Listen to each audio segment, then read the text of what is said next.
And we're back with our guest, Khalil, co-founder of FOMO Lab. Thank you so much for being with us and welcome to the show, Khalil.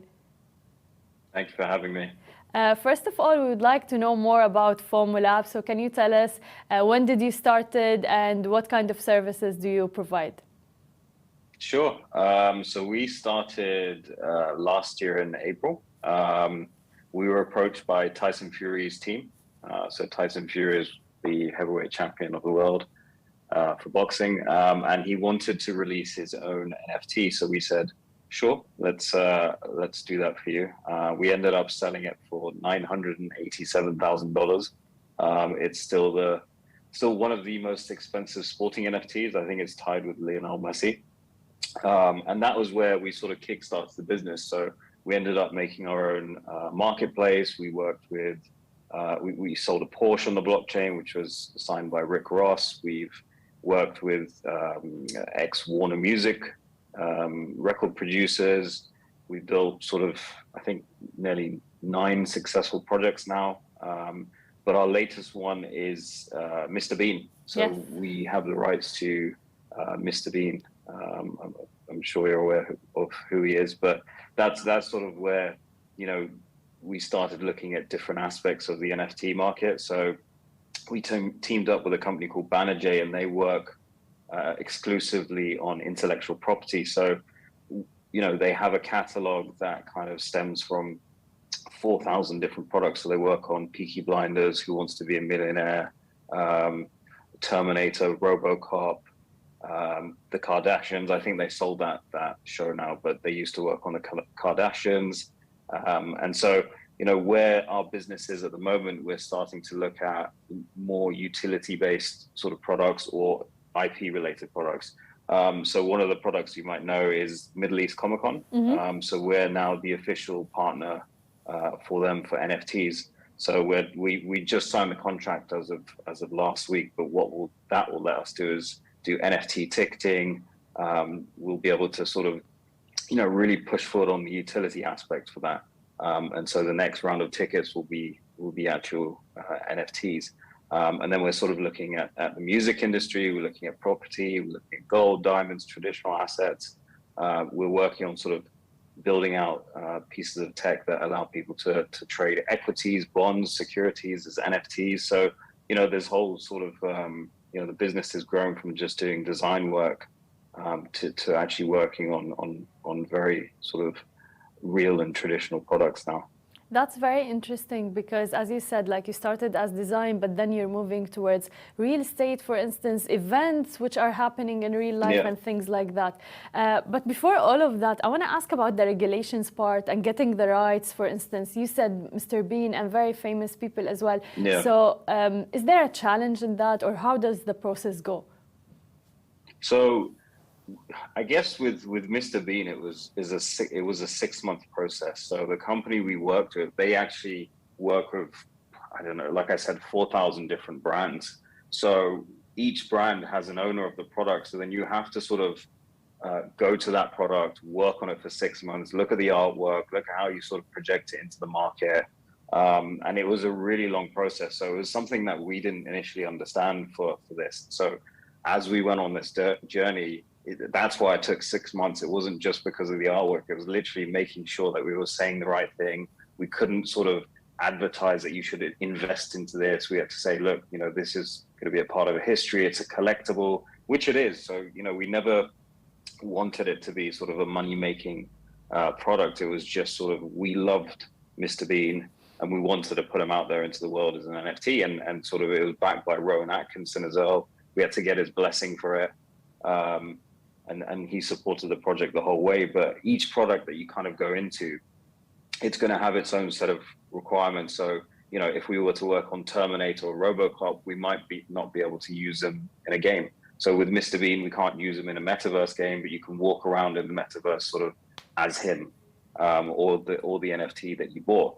So there's a whole different sort of lot of aspects you have to look at now. And I think, you know, with the regulation coming up now in the UAE, obviously you look at VARA, they're sort of working on how to regulate it in the best way, so that scam projects don't come out. It's sort of like cryptocurrency, right? So, you know, here in Abu Dhabi Global Market, they've got the licenses so that, you can sort of trade crypto, but you have to have a license for it. You have to demonstrate to the regulator that you're sort of, you've got the right people and sort of way to distribute the crypto or work on the exchange and all sorts of different sort of things in the background that you need to work on.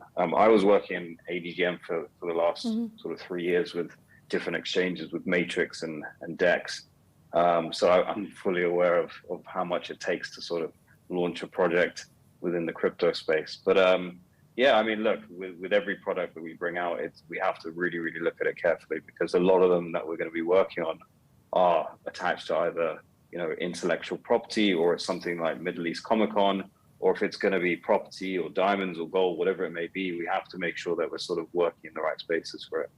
That's very interesting. And also the part where you said that it took 6 months and you gave it to another company to handle all of that, which is very important, because a lot of people just think that it's trending.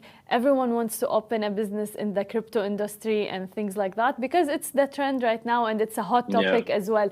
But however, there's so much going on behind the scene, and being very specific or having a criteria of what to pick and have it as an NFT and sell it to people and to invest in it is very, very important. But can you tell us more about Comic-Con, because that's very interesting. Will we have the tickets as NFTs, and how does it go? So this is something that we're working on at the moment. So we only, we've been speaking to their team again for the last 4 months or so, and they've really, taken the approach that they want to get involved as much as possible, not just in the NFT market, but in the metaverse as well, because there'll come a point where, they'll want to have Comic-Con within the metaverse so that other people can attend from different areas of the world. But back to the sort of the NFT utility, one part of it will be the ticketing side. The other part will be, you might be able to get sort of merchandise with it. You'll be getting sort of the artwork with it. We're going to be within, I don't know if you've been to Comic-Con before in the Middle East, but they have this avenue full of artists, like really amazing artists. And so we want to start to sort of bring in those artists to help design some of the artwork for it as well. So, we're working, I guess the next event is going to be in March or February next year. I think they're ironing out the dates sort of over the next few weeks, but, now is sort of where we work out the design and the artwork for it. And then we'll start kind of bringing in all of our sort of ecosystem to bolster the utility of the NFT. So, it's going to be a really cool project, because I think this is where NFTs sort of shine now. You've had projects that don't really do anything, and then you have projects that are really working to sort of build the industry up. So you've got groups like ArtStyle, who are an amazing partner of ours. They built a community of sort of NFT specialists and experts and traders, investors, and everything in between. But I think now you're looking at sort of projects like theirs, where they build up the utility of all the different NFTs. So yeah, I mean, look, it's going to be a great project. We'll involve as many people as possible in it. So yeah, over the next few months, we'll have more information on sort of how it's going to be rolled out. And yeah. Exciting. And I love the mix between the NFT world, the metaverse, and now the real world events and everything happening. And that takes me to another question, which is, why is it very important for your company to also be involved in the traditional way of investing as well? So you're mixing NFTs and the blockchain with, for instance, real estate in your future plans. So tell us more about that, please. I think because we've all been involved with traditional businesses anyway, we always had this idea of how can you mix the two worlds together. It was much like the internet when it first came out. People were like, well, how can I utilize this in the best way possible? And then this whole e-commerce sort of, I'm just taking one example, but the e-commerce section of it, you look at Amazon, you look at all these different products which are sold online. You can bring those into the metaverse as well. It's just a different way of sort of purchasing items, but now you're introducing crypto, and now you're introducing all these different aspects of it. So with us, we started out with just designing NFTs, and then when we understood how much you could do, with this technology, we're really at the start of it. So even going back to selling a Porsche on the blockchain, it wasn't something we planned to do. We just got pitched the project and we said, okay, let's do it. It was same with the Tyson Fury piece. It was a physical piece, and it was a digital piece. So, you're linking all these traditional ways, just bringing them up to speed into sort of the Web3 industry. So, as our business grew, we learned that we could link up all these different businesses and say, well, you can do it like this. You can still keep your traditional business, but you can actually tap into sort of a new generation of investors and people who are coming into the space. That's very interesting, and we're seeing a lot of businesses moving into the NFTs, as you said, like real estate, a lot of other things, events and things like that. But now, like, we cannot deny what's happening in the cryptocurrency market. Like, it's been crashing in the past couple of days, and Bitcoin below 18K. So will that affect businesses? What's your take on it? I think, so this is something we've been sort of discussing in the background. You've seen sort of businesses lay off staff, which is unfortunate. I think it happens in a lot of industries, not just, obviously there's an attention on crypto and the blockchain space because it's new and people are trying to find the faults in it. And that's okay. This is sort of where, good businesses separate from the other businesses. So during this time, even today, the market's slightly back up, but this happened before in 2018, it happened in 2017. So, it's a natural cycle. The market goes up, down. But during this time, when you've got sort of this down bit, companies really need to take a step back and see, well, am I providing utility? What am I doing that's going to be helping this sort of ecosystem grow? So, companies like ours, and you look at Binance, who are doing an incredible job of sort of hiring and taking a real strategic view on not just working on growing this ecosystem, but they're working with the regulators to sort of build it out and give the licenses and things like that. But, companies like us, we're a little bit smaller, but because we're focusing on utility, all we're doing is building in the background.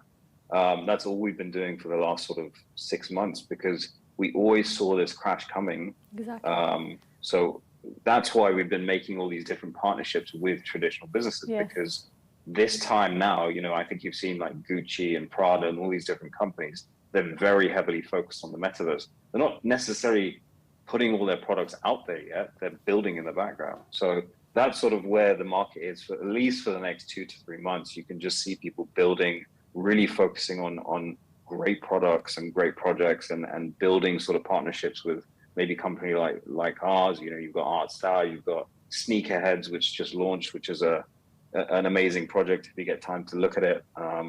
You've got Velas, who have got sort of a very friendly chain that let people sort of use an app to buy crypto, and they're based here in the Middle East. But got all these different companies that are sort of now who have built up their network and sort of name within the industry, and they'll see them sort of launch different products within the next few months. But now is just the time to build through the bear market. That's all I can sort of say. Which is very important because, as I said, it's a hot topic, it's trending. So a lot of entrepreneurs are changing their whole business model or starting a new startup, just NFT, crypto and things like that. But then if the business model is so fragile that it gets affected with the market and the crashes that are happening, and they are expected to happen, I don't think that's a very strong base. However, the mix between the traditional, as you said, businesses and the new world, the NFT, because it's happening, it's staying, it seems like it's staying, and it is the future. So that would be a great mix. Can you tell us about your future plans for Fomo Lab? So I think obviously one of the projects that we're really excited to work on is the Middle East Comic Con.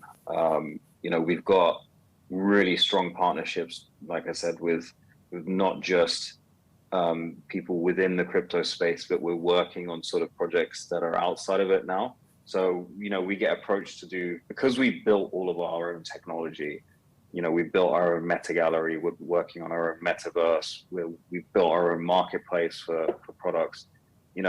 People are now seeing that we can do all this stuff for them as well. So in the background, we're building products. So, one of the ones I mentioned, we're building out a platform that sort of looks at equities and bonds and securities. that's a big focus of ours for the next few months as well. So, that's not just linking in sort of the NFT and crypto space, but it's really linking in the traditional markets as well. And that's a company within ADGM. So, not just that, we're looking at, obviously, we may bring out some more IP related products. Yeah. So again, we have sort of 4,000 products that we can pick from. So whether we go Peaky Blinders or Black Mirror or Archer, we're still looking at it now. But, I think we're in a very fortunate position because, we weren't sort of rushing ahead with all of our products. We were taking our time and seeing, okay, what can we do next? Will this fit with the market? So we're in a good position, I think. We're also doing sort of our fundraise for ourselves. So we've got all these traditional funds looking at us and saying, can we invest into you? Can we take a slice of your business and kind of boost it up? So, there's good things on the horizon for FOMO Lab. So I'm looking forward to the next 6 months to a year. It'll be busier. That's amazing and exciting time. Thank you so much, Khalil, and best of luck in FOMO Lab. Thank you very much. Thank you. شكرا لكل الناس اللي تابعتنا. أنا بشوفكم بكرة بنفس الموعد. نهاركم سعيد جميعا.